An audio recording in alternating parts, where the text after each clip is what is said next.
김현종 청와대 국가안보실 2차장이 일본의 수출 규제에 대한 미국의 중재 등을 논의하기 위해 미국을 전격 방문했습니다. 김 차장은 백악관과 상하원을 다양하게 만나 경제통상과 북한 핵 문제를 두루 협의할 것이라고 밝혔습니다.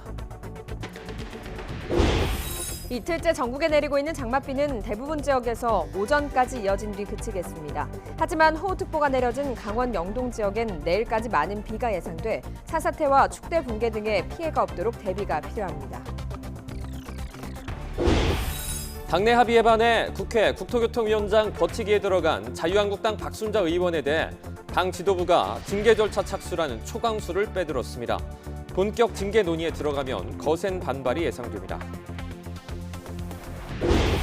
병역 기피 논란 이후 입국이 금지돼 17년 넘게 우리나라에 들어오지 못하고 있는 가수 유승준 씨가 입국 비자를 내달라는 소송에 대해서 대법원의 최종 판단이 오늘 내려집니다. 앞서 1, 2심 재판부는 군 사기 저하와 병역 기피 풍조 우려 등을 들어서 패소 판결했습니다.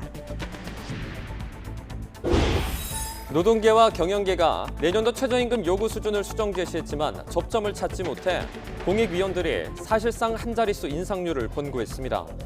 최저임금위원회는 되도록 이번 주에 최저임금을 결정한다는 방침이지만 정부가 정한 시한인 다음 주 초까지 심의가 이어질 수도 있습니다. 학교 비정규직 노조와 시도교육청이 지난주 파업 이후 어제 이틀째 실무 교섭을 벌였지만 파행만 거듭하다 헤어졌습니다. 다음 주에 다시 만나기로 했지만 노조는 교육부가 교섭위원으로 참여하지 않으면 파업에 다시 나설 수 있다고 경고했습니다. 목요일 아침 굿모닝 YTN 2부로 이어집니다. 일본의 수출 규제 파문으로 한일 갈등이 확산하는 가운데 김현종 청와대 국가안보실 2차장이 전격적으로 미국을 방문했습니다. 외교부 담당국장도 미국에 도착했습니다. 우리 정부가 미국의 중재를 요청하면서 전방위 설득전에 나섰습니다. 워싱턴에서 김희준 특파원이 보도합니다. 김현종 국가안보실 2차장이 워싱턴을 찾았습니다. 예고되지 않은 깜짝 방문입니다. 통상과 북미 실무 협상 등 외교안보 현안을 두루 논의하기 위해서입니다. 백악관 그리고 또 상하원 다양하게 좀 이제 만나서 한미 간의 이슈도 좀 논의할 게 많아서 출장 왔습니다. 김 차장은 한국에 대한 일본의 반도체 수출 규제 문제가 핵심 의제라고 밝혔습니다. 일본의 그 대한 수출 규제 때문에 지금 우리가 미국이 좀 중재를 요청한다 이런 역할들을 하고 있는데요. 그 이슈도 논의할 겁니다. 네, 당연히. 일본이 규제 조치를 강화하고 전략 물자의 북한 유출 가능성까지 제기하면서 통상 외교 전문가인 김 차장이 긴급 소방수로 투입된 겁니다. 김희상 외교부 양자경제국장도 미국에 도착했습니다. 마크 네퍼 부차관보 등 국무부 인사들과 만나 일본 조치의 부당함을 설명하고 대응책을 조율합니다. 일본이 취한 수출 규제 강화 조치는 사실은 전 세계의 그런 국제 교육 질서를 교란시키는 상당히 좀 문제가 많은 조치입니다. 그래서 그런 문제점들에 대해서 좀 조목조목 지적을. 유명희 통상교섭본부장은 다음 주 방미해 라이트하이저 미 무역대표부 대표와 회동할 예정입니다. 우리 정부가 역할을 분담해 미 백악관과 국무부, 경제부처를 상대로 전방위 설득전에 나선 겁니다. 이런 가운데 스틸웰 동아태 차관보도 한국과 일본 등 아시아 4개국 순방에 나서 한일 갈등 조율 역할이 주목됩니다. 워싱턴에서 YTN 김희준입니다. 미 국무부 동아시아 태평양 담당 차관보가 우리나라와 일본 등 아시아 4개국을 잇따라 방문합니다. 과거 한일 간 역사 갈등 때 미국이 적극적인 중재에 나서기도 했는데요. 이번에도 비슷한 행보에 나설지 관심입니다. 한현희 기자가 보도합니다. 데이비드 스틸웰 미 동아시아 태평양 담당 차관보의 아시아 방문 일정은 21일까지입니다. 일본을 시작으로 필리핀을 들렀다가 우리나라를 방문한 뒤 태국에서 일정을 마무리합니다.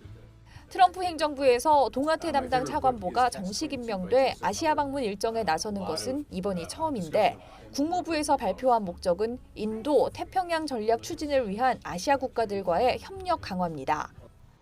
과거 동아태 차관보가 북핵 문제와 동아태 지역 이슈를 모두 담당했다면 현재는 스티븐 비건 대북정책특별대표가 북핵 관련 역할을 도맡아 하는 만큼 스틸웰 차관보는 지역 이슈에 집중할 것으로 보입니다.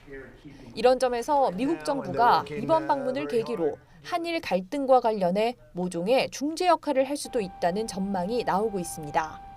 일본이 취한 일방적 제재의 부당성을 알리고 우리가 생각하는 강제징용 문제의 해법도 제시함으로써 미국의 지지를 끌어내야 한다고 봅니다. 다만 미국이 같은 동맹국을 상대로 한쪽 편을 들기는 어렵다는 점에서 한계라는 지적도 있습니다.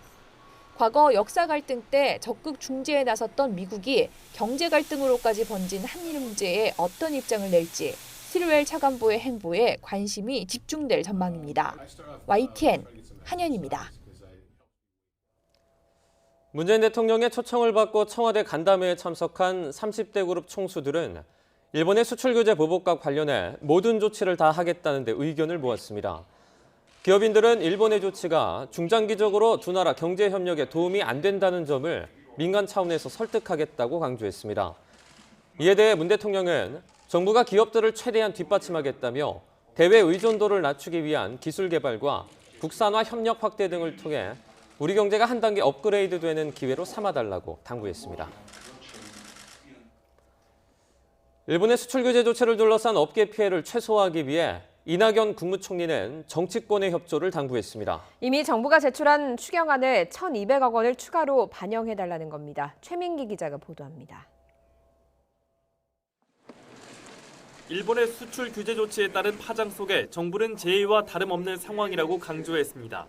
그러면서 수입처 다변화, 국산화와 국내 생산 역량 확충을 서둘러야 한다며 당장 이번 임시국회에서 심의할 추경안에 추가로 반영해야 한다고 당부했습니다.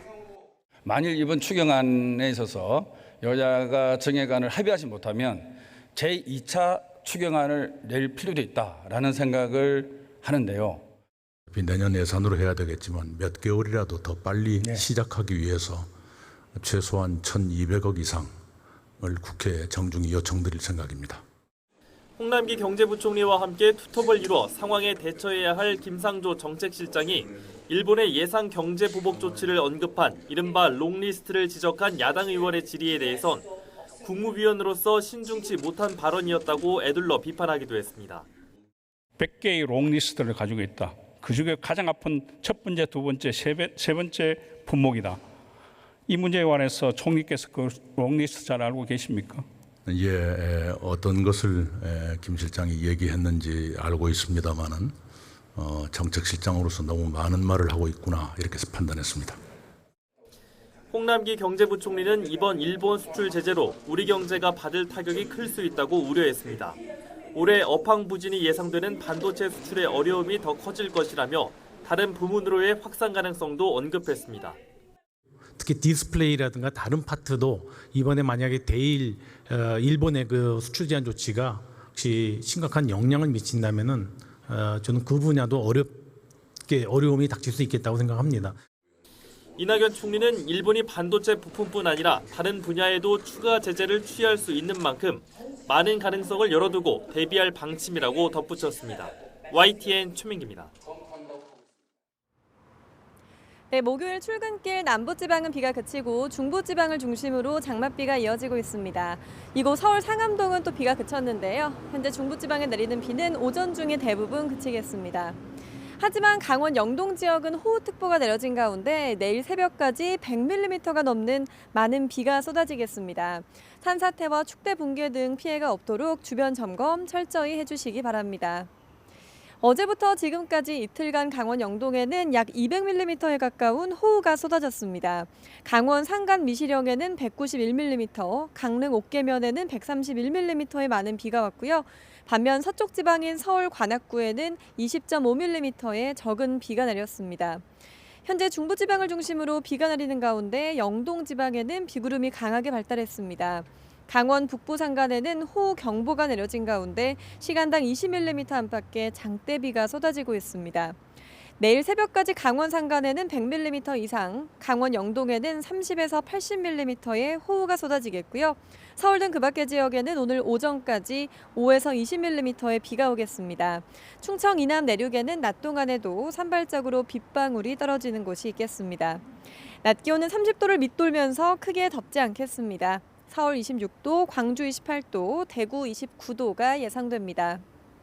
초복인 내일은 다시 후텁지근한 날씨 속에 곳곳에 소나기가 지나겠고요. 장마전선은 주말 동안 제주도에만 영향을 주겠습니다. 지금까지 YTN 야외 스튜디오에서 박현실입니다.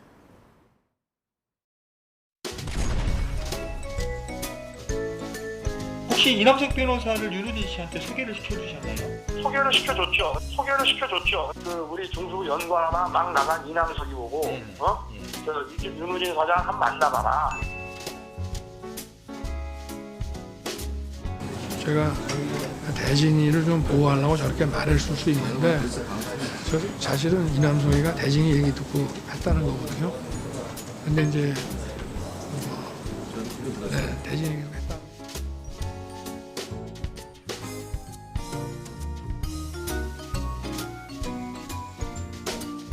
그 자리에서 내려오는 것이 검찰의 명예를 지키는 길이라는 말씀을 다시 한번 드립니다.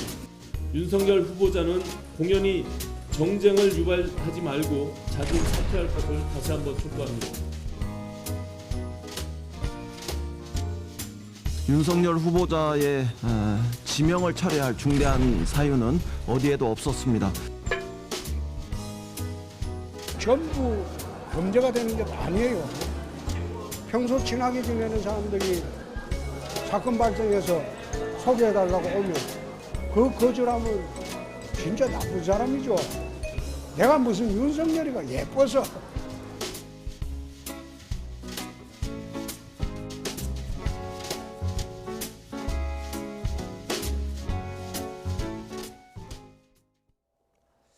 공직 후보자의 임명과 낙마 여부를 맞추는 것으로 유명한 정의당의 데스노트에 윤석열 검찰총장 후보자의 이름은 올라가지 않았습니다.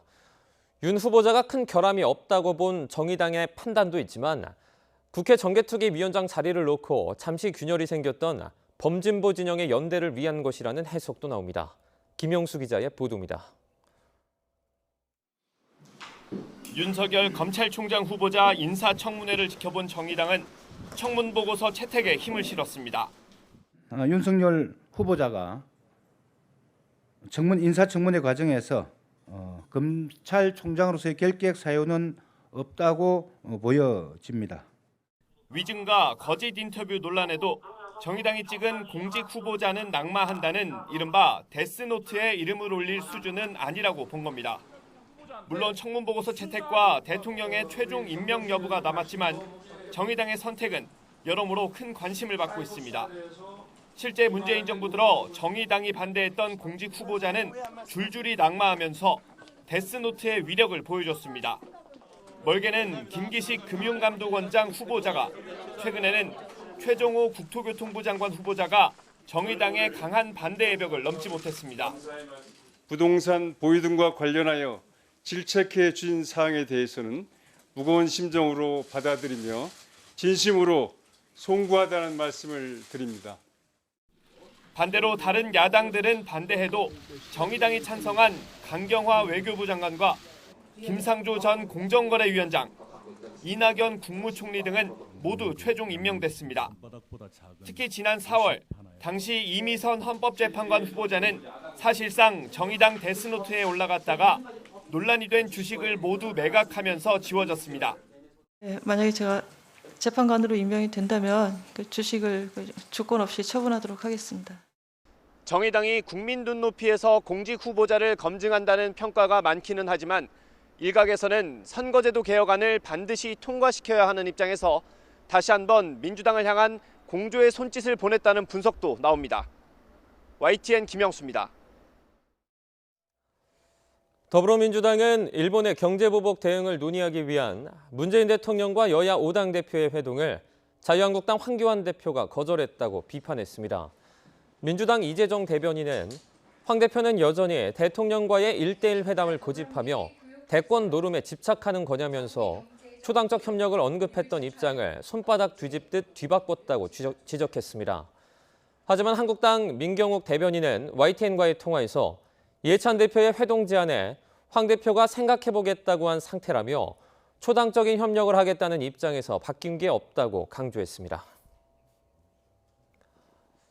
국회 패스트트랙 과정의 고소고발건에 대한 경찰의 무더기 소환 통보에 대해 자유한국당 나경원 원내대표는 문재인 정권이 하는 일은 불안과 공포를 조장하는 것뿐이라면서 야당 의원을 수사할 거면 자신부터 소환하라고 요구했습니다. 경찰 소환장을 받은 의원들은 앞서 소환에 불응한 의원 4명의 전례를 따르지 않겠느냐며 당론에 맡기겠다고 밝혔는데요. 한국당 의원들의 발언 함께 보시죠. 이 정권이 하는 것은 불안과 공포를 조장하는 것밖에 없는 것 같습니다. 우리 야당이 그런다고 해서 굴할 것은 아니고 이 사건은 처음부터 이야기했지만 이 문희상 의장, 김관영 원내대표가 모의한 불법 사보임부터 시작한 것입니다. 그 부분에 대해서 먼저 수사하십시오. 그리고 야당 의원에 대해서는 저부터 소환하십시오. 당에서 입장이 나오겠죠. 그 당론에 따르겠습니다.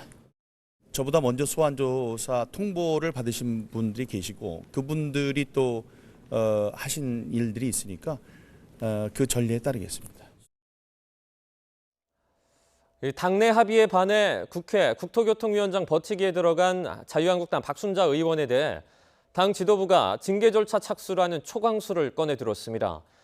지도부 리더십이 흔들리고 있다는 지적 속에 당내 기강 다잡기에 들어갔는데 징계 수위에 따라 내년 총선 공천에도 영향을 미칠 수 있어 관심이 쏠리고 있습니다. 우철희 기자입니다.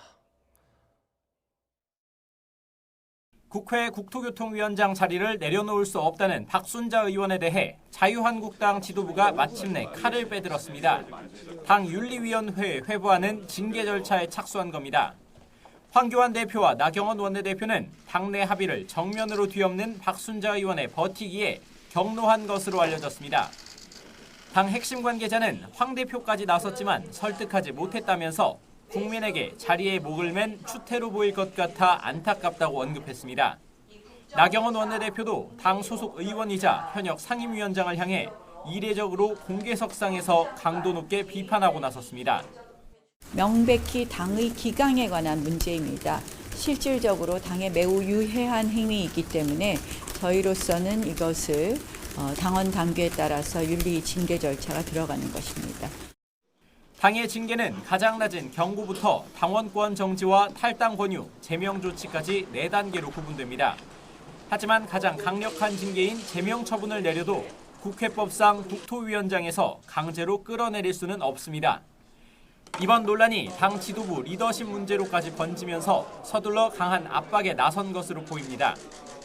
박 의원이 끝내 물러서지 않으면 당원권 정지 이상의 중징계를 통해 내년 총선 공천장을 주지 않겠다는 초강력 카드를 꺼낼 가능성도 조심스레 제기되고 있습니다. 박 의원은 기존 입장을 고수하면서 공개적인 입장 표명을 자제하고는 있지만 본격적인 징계 논의에 들어가면 거센 반발이 예상됩니다. 당에서는 좀 물러나야 되지 않냐 이런 얘기가 많은 것 같은데 어떻게 보세요? 그렇게 못 들었는데요. 당내 결정에도 불구하고 중진 의원이 상임위원장 자리 버티기에 들어간 것이나 이런 문제로 징계 절차에 돌입한 것 모두 이례적입니다. 당사자는 물론 매끄럽게 처리하지 못한 지도부를 향한 당 안팎의 곱지 않은 시선 속에 향후 징계 절차에 관심이 쏠리고 있습니다. YTN 우철입니다. 고시원에서 방화로 의심되는 불이 나 3명이 연기를 마시고 병원으로 옮겨졌습니다. 밤사이 사건 사고 소식 박석영 기자가 종합했습니다. 건물 위로 희뿌연 연기가 쉴 새 없이 솟아오릅니다. 경기 안산시 원곡동 4층짜리 상가 건물 꼭대기층에 있는 고시원에서 불이 난 건 어제 저녁 7시쯤. 건물 안에 있던 47살 여성 김모 씨 등 3명이 연기를 마셔 병원으로 옮겨졌고 20명이 급히 대피했습니다. 경찰은 화재 발생 전 남편이 아내를 때린다는 신고가 접수됐고 같이 사는 남자가 불을 냈다는 말을 들었다는 목격자 진술 등을 토대로 방화 가능성을 염두에 두고 동거인 38살 김모 씨를 조사하고 있습니다. 오늘 새벽 1시 20분쯤 제주 연동의 한 삼거리를 달리던 SUV 차량이 인도를 넘어 상가 건물을 들이받았습니다. 사고가 나자 운전자는 곧바로 도주했습니다. 안에 시동도 키도 들어와 있다. 늦은 시각이라 다친 사람은 없었지만 1층 서점 유리창이 완전히 깨지고 건물 외벽이 부서졌습니다. 경찰은 차주 38살 A씨가 직접 운전하다 사고를 냈을 가능성이 높다고 보고 A씨를 불러 조사할 예정입니다. 오늘 새벽 1시쯤 충북 충주시 연수동에 있는 15층짜리 아파트 꼭대기층에서 불이 나 30분 만에 꺼졌습니다. 이 불로 27살 박모 씨 등 10명이 연기를 마셔 병원으로 옮겨졌습니다. 경찰은 아파트 거주자인 A씨가 술 취한 상태로 자신이 불을 질렀다며 횡설수설하고 있어 방화 여부를 조사하고 있습니다. YTN 박서경입니다. 경찰을 피해 달아나던 절도범이 전동 킥보드를 탄 시민의 도움으로 검거됐습니다. 위험할 수도 있는 상황에 경찰보다 빠르게 뒤따라가는 장면을 보면 이 시민의 용기에 박수를 쳐드리고 싶습니다. 이상곤 기자가 보도합니다. 전동 킥보드를 탄 남성이 달려가는 남자 뒤를 바짝 뒤쫓습니다.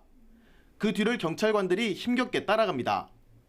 20대 남성이 인근 백화점 매장에서 가방을 훔쳐 보안요원에게 붙잡혔다가 경찰 인계 과정에 도망친 겁니다. 보안요원에게 이제 다가가서 경위를 파악하는 순간에 이제 그 절도범이 보안요원을 밀치고 도주를 하게 됐던 것입니다. 거기에 이제 경찰관도 바로 추격을 하기 시작했고, 절도범은 이곳에서 도주를 시작해 왕복 6차선 도로에 있는 중앙 분리대까지 뛰어넘어 달아났습니다. 절도범을 잡은 건 때마침 전동 킥보드를 타고 현장을 지나가던 김영우 씨였습니다. 범인은 경찰의 추격을 피해 300여 미터를 달아났는데 김 씨가 절도범의 앞을 막아서면서 추격전은 막을 내렸습니다. 범인이 흉기가 있는지도 모르는 상황에서 제가 이거는 즉흥적으로 정광석같이 제압을 해야 된다는 생각이 문득 들었습니다. 범인은 그 당시 바로 주저앉고 포기 상태였습니다. 세종시에서 버스기사로 일하는 김 씨의 선행은 이번이 처음이 아닙니다. 지난해 5월에는 대전에서 사고로 뒤집힌 승용차를 보고 앞유리를 깨 운전자를 구해냈습니다. 경찰은 절도범 검거에 큰 역할을 한 김 씨에게 표창장과 포상금을 수여하기로 했습니다. 경찰을 피해 도망간 절도범을 눈앞에서 놓쳤지만 시민의 용기 있는 대처 덕분에 범인을 곧바로 다시 검거할 수 있었습니다. 당연히 지당하게 할 도리라고 생각해서 제가 검거 현장에 함께 동참했던 것 같습니다. YTN 이상곤입니다. 유우성 간첩 조작 사건 당시 법무부가 최초 제보자 등에게 포상금을 지급했다가 이후 조작한 사실이 드러나 논란이 일었는데요. 정부는 앞으로 간첩 신고가 거짓으로 밝혀질 경우 상금을 이미 지급했더라도 되돌려받기로 했습니다. 권남기 기자입니다. 간첩 신고는 전화 112, 113으로 날뛰는 간첩 뿌리 뽑아 없애자.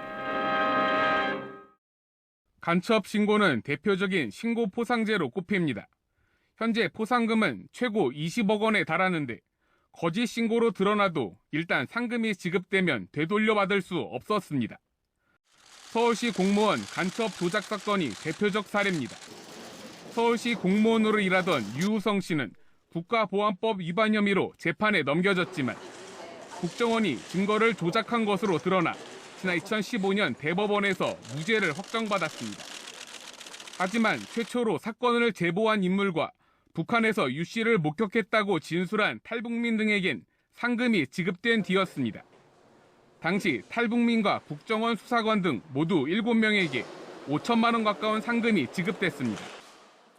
간첩 조작 사건은 항상 피해자만 있고 가해자가 없었습니다.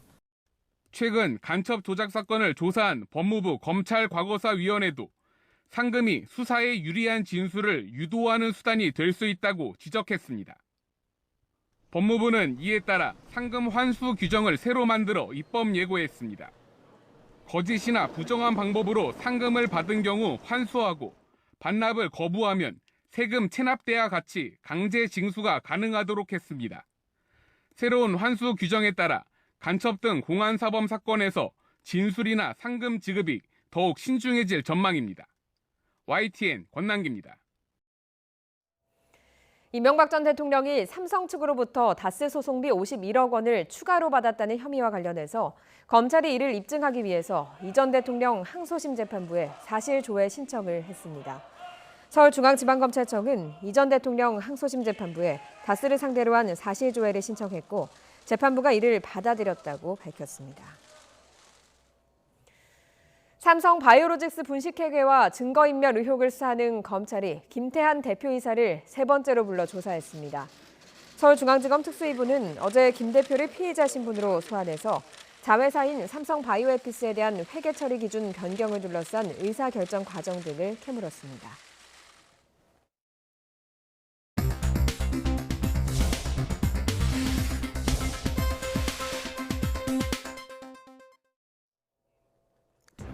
이 시각 보도국입니다. 국가정보원에서 뇌물 1억 원을 받은 혐의로 2심에서 의원직 상실형인 징역 5년을 선고받은 자유한국당 최경환 의원의 상고심 선고가 오늘 내려집니다. 최 의원은 경제부총리 겸 기획재정부 장관이던 지난 2014년 10월 집무실에서 이현수 전 국정원 기획조정실장으로부터 국정원 특수활동비로 조성된 1억 원을 뇌물로 받은 혐의로 재판에 넘겨졌습니다. 여성 스태프를 성폭행한 혐의를 받는 배우 강지환 씨의 구속영장 신청 여부가 이르면 오늘 결정됩니다. 강 씨는 2차례 조사에서 술에 취해 전혀 기억이 나지 않는다고 진술한 것으로 알려졌습니다. 이때를 공언했다가 한국 국적을 포기한 가수 유승준 씨에게 우리 정부가 비자 발급을 거부하며 입국을 제한한 것이 위법인지에 대한 대법원의 최종 판단이 오늘 내려집니다. 대법원 3부는 오늘 오전 11시에 유 씨가 주 로스앤젤레스 한국 총영사관을 상대로 비자 발급을 거부한 처분을 취소하라며 낸 소송의 상고심 판결을 선고합니다. 국회는 오늘 이낙연 국무총리와 유은혜 교육부 장관 등을 불러 교육, 사회, 문화 분야에 대한 대정부 질문을 진행합니다. 최근 논란을 일으킨 자유령 사립고등학교 지정 취소 논란과 초등학교 6학년 사회교과서 수정 의혹, 고교 무상교육 등을 두고 여야 간의 치열한 공방이 예상됩니다. 지금까지 이 시각 보도국이었습니다.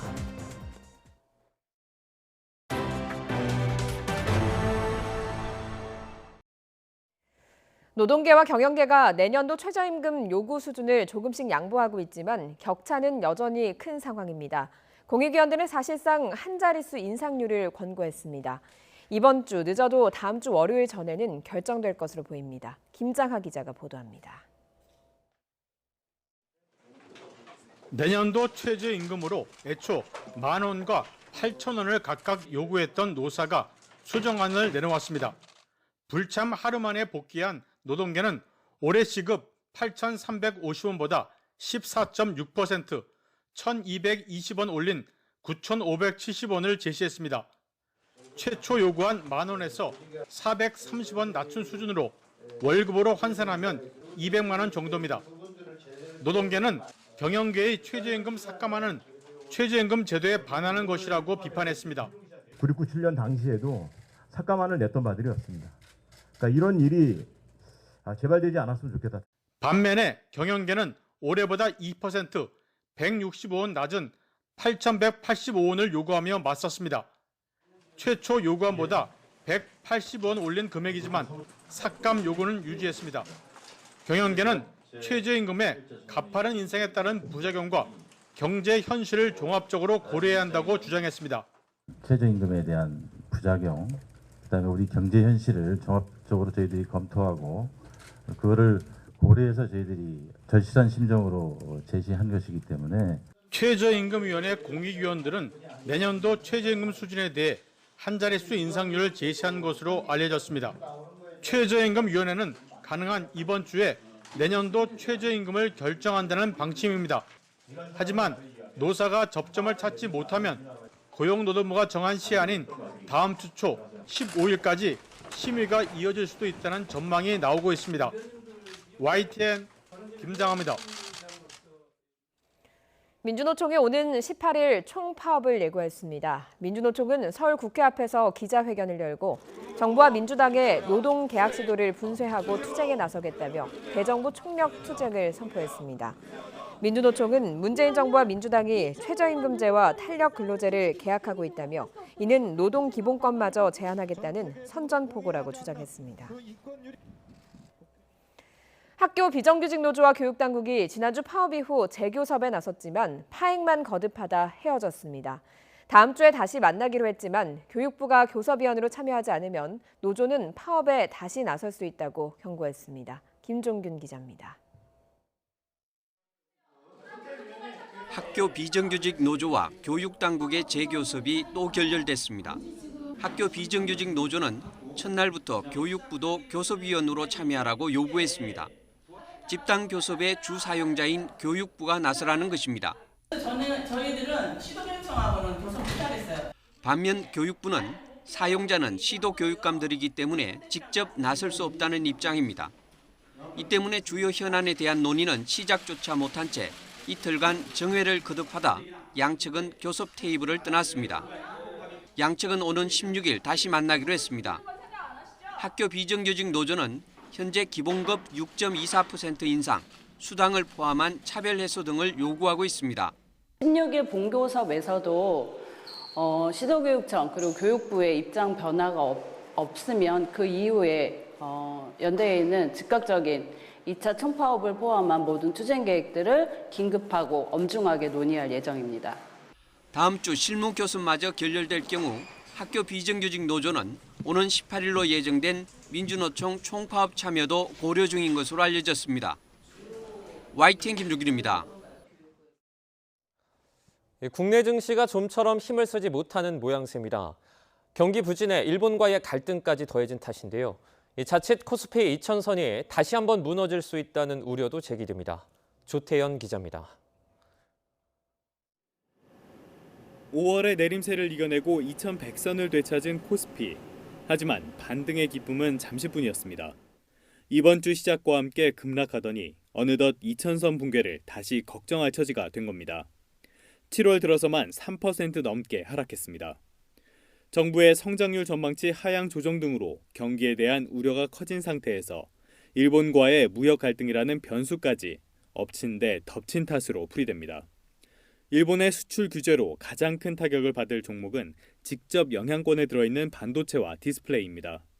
여기에 일본 비중이 큰 항공과 여행업종도 충격을 피하긴 어렵다는 우려가 나옵니다. 당분간 값이 싸졌다는 저가 매력을 제외하곤 이렇다 할 반등의 계기가 없는 상황.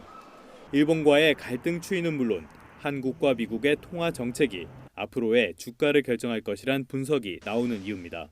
금리가 인하된다는 것은 채권의 수익률이 낮아진다는 얘기고 그만큼 한국 주식의 매력이 더 커진다는 얘기겠죠. 한국이 금리를 인하 여력이 더 크게 만들어서 이런 자본들이 주식시장으로 갈 가능성이 커서 특히 시장이 미국의 금리 인하를 기대하는 분위기에서 이번 달 연방공개시장위원회가 동결을 결정한다면 코스피가 2000선을 지켜내긴 어려울 것이란 전망까지 제기됩니다.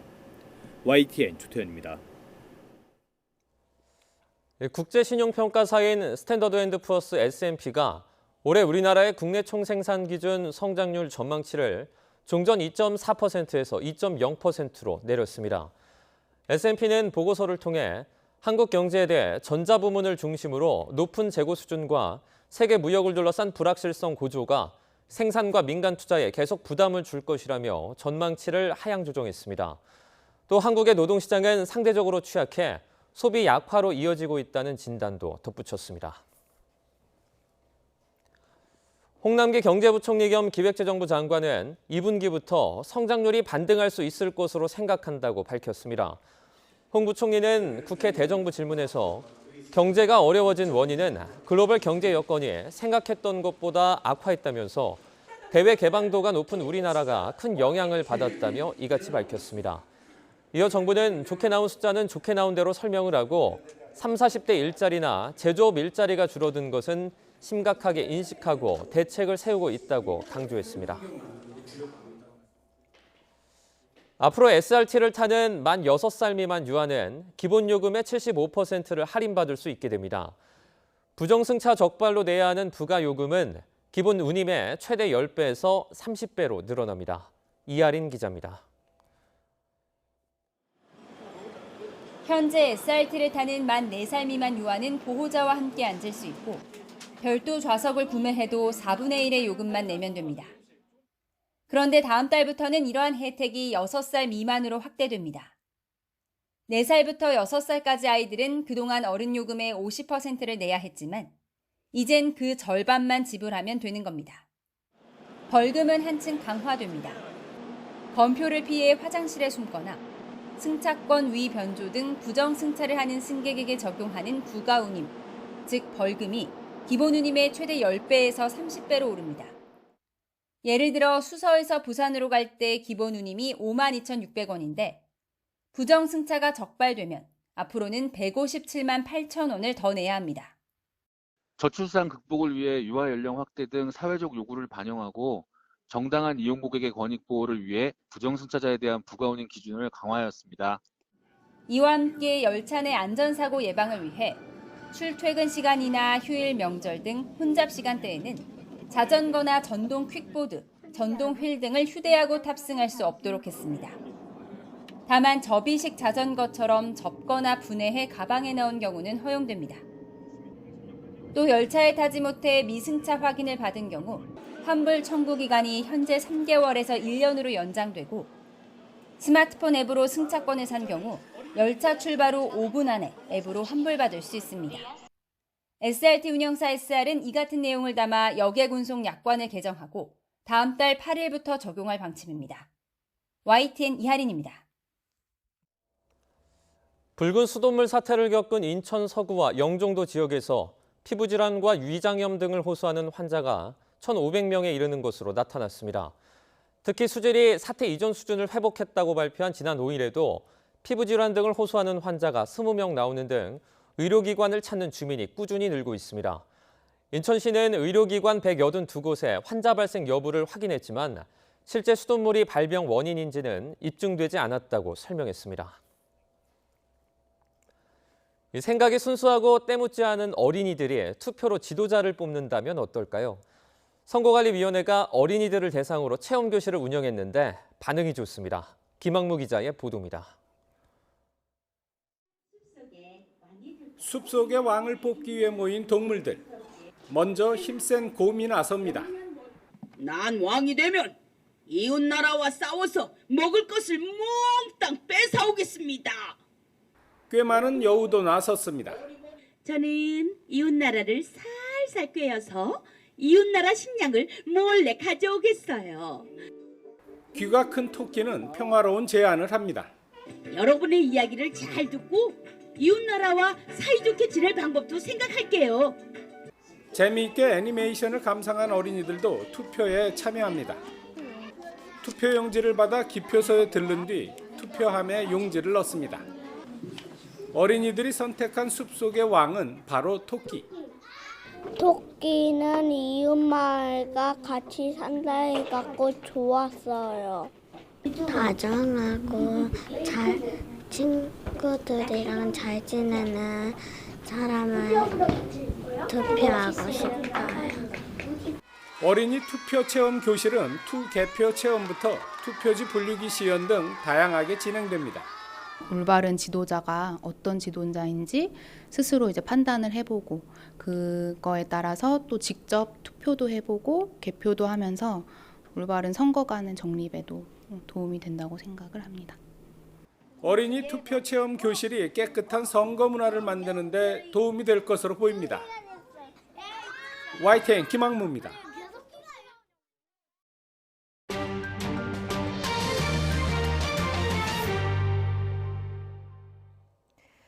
핵합의를 둘러싸고 이란과 미국이 설전을 주고받고 있습니다. 이번엔 트럼프 미국 대통령이 이란이 우라늄 농축 작업을 몰래 하고 있다고 비난하자 이란은 국제기구에 모두 공개하고 있다며 맞불을 놨습니다. 황보선 기자가 보도합니다.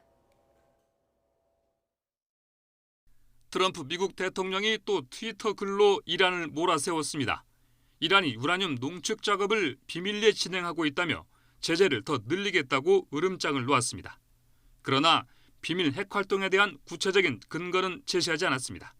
미국은 제네바 본부에서 열린 국제원자력기구 IAEA 긴급 집행 이사회에서도 이란이 몰래 핵무기를 개발하고 있다고 비난했습니다. 이란은 즉각 반격했습니다.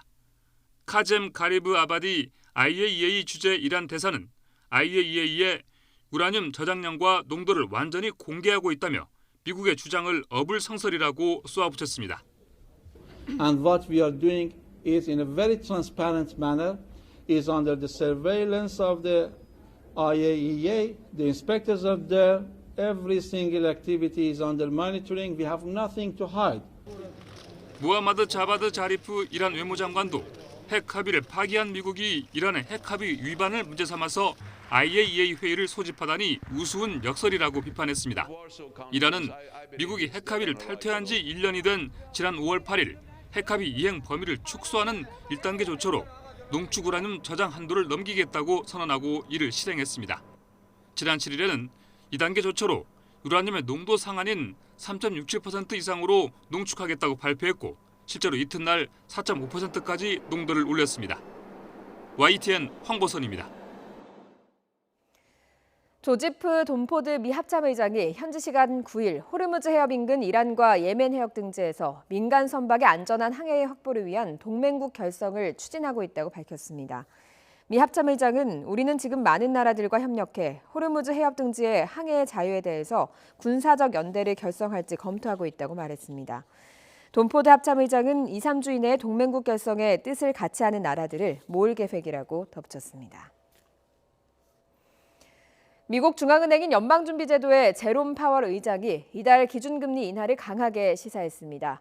이 영향으로 뉴욕 증시의 스탠더드 앤드 푸어스 500 지수는 장중 한때 사상 처음으로 3,000선을 돌파하기도 했습니다. 김원배 기자입니다. 미국 중앙은행인 연방준비제도의 제롬 파월 의장은 하원 금융서비스위원회에 출석해 무역 긴장과 글로벌 성장 우려의 불확실성이 계속 미국 경제 전망을 짓누르고 있다고 지적했습니다. 파월 의장은 또 물가 상승 압박은 여전히 낮다고 말했습니다. Since then, based on incoming data and other developments, it appears that uncertainties around trade tensions and concerns about the strength of the global economy continue to weigh on the U.S. economic outlook. Inflation pressures remain muted. 파월 의장은 6월 고용 지표가 연준의 시각에 변화를 줬느냐는 질문에 직설적으로 답변하자면 아니다라고 답변했습니다. 그러면서 고용 지표는 긍정적이고 좋은 소식이지만 미국 지표는 예상대로였다면서 유럽과 아시아에서 실망스러운 경제 지표가 이어지고 있다고 지적했습니다. 파월 의장은 미국의 고용 시장이 과열됐다는 증거는 없다고 진단했습니다. 미국 언론들은 파월 의장의 발언이 이달 기준금리 인하를 강한 의조로 시사한 것이라고 전했습니다. 뉴욕 증시는 파월 의장이 이달 기준금리 인하를 시사하면서 3대 지수 모두 상승세로 마감한 가운데 특히 스탠더드 앤 푸어스 500 지수는 장중 한때 사상 처음으로 3,000포인트를 돌파하기도 했습니다. YTN 김원배입니다. 앙겔라 메르켈 독일 총리가 공식 행사 도중 또 몸을 떨었습니다. 최근 들어 이런 증상이 나타난 건 세 번째입니다. 메르켈 총리는 현지 시각 10일 베를린에서 안티린네 핀란드 총리와 회담하기 전 의장대 행사에서 양국의 국가가 연주될 때 몸을 떨었습니다. 지난달 18일 블로디미르 젤렌스키 우크라이나 대통령을 영접하는 행사와 지난달 27일 법무장관 퇴임식장에서 몸을 떤 것과 비슷한 모습이었습니다. 총리실 대변인은 환영 행사 직후 메르켈 총리의 상태는 괜찮으며 린네 총리와의 대화는 예정된 대로 계속됐다고 전했습니다. 한때 유럽 최대 규모 난민 수용시설이었던 이탈리아 시칠리아 섬의 미네오 난민센터가 폐쇄됐다고 AP통신이 보도했습니다. 강경한 반난민 정책을 주도해온 극우 정치인 마테오 살비니 이탈리아 부총리는 미네오 난민센터 폐쇄 현장에서 많은 돈을 아끼게 됐다며 센터에서 일했던 노동자들을 위한 새로운 일자리를 찾기 위해 노력 중이라고 밝혔습니다. 센터에서 근무해온 50여 명의 노동자는 살비니 부총리의 현장 도착에 앞서서 미네오의 장례식을 경축한다는 현수막을 들고 센터 폐쇄에 항의했습니다. 태백 산맥 서쪽 지역은 빗줄기가 약해지는 추세입니다. 현재 서울은 산발적인 빗방울 정도가 떨어지고 있고요. 경기와 충청 등 일부 서쪽 지역에 약하게 비가 오고 있습니다. 하지만 지형적인 영향이 더해지고 있는 영동 지역은 시간당 15mm 안팎의 강한 비가 계속해서 내리고 있습니다. 이에 따라 강원 북부 산간 지역의 호우경보가 그밖에 영동 중북부 지역 여전히 호우주의보가 내려져 있는 상태입니다. 어제부터 지금까지 미시령에 205.5mm, 강릉에도 110mm가 넘는 많은 비가 내렸습니다. 반면 서쪽 지역은 상대적으로 적은 양의 비가 내렸습니다. 중서부 지역은 오늘 오전에 장맛비가 대부분 그칠 것으로 보이지만 영동 지역은 내일 새벽까지 많은 비가 더 오겠습니다. 이미 많은 비가 내려서 지반이 약해져 있는 만큼 피해 없도록 유의하시는 게 좋겠습니다. 앞으로 영동 지역에 30에서 최고 80mm, 강원 산간 지역은 100mm 이상의 비가 오겠습니다. 그 밖의 지역은 5에서 20mm의 비가 예상됩니다. 오늘도 더위는 주춤하겠습니다. 서울의 한낮 기온이 26도, 청주와 안동, 대전 27도, 대구도 29도 선으로 대부분 지역이 30도를 밑돌겠습니다. 초복인 내일은 장마가 소강 상태를 보이겠지만 기온이 조금 올라서 후덥지근하겠고요. 경기와 영서 지역엔 소나기가 오겠습니다. 이어지는 주말엔 기압골의 영향으로 중부 지역에 오락가락 비가 오겠고 제주 지역은 장마 전선의 영향으로 비가 내릴 전망입니다. 날씨 정보였습니다. 목요일 아침 굿모닝 YTN 마칩니다. 저희는 내일 아침에 뵙겠습니다. 고맙습니다.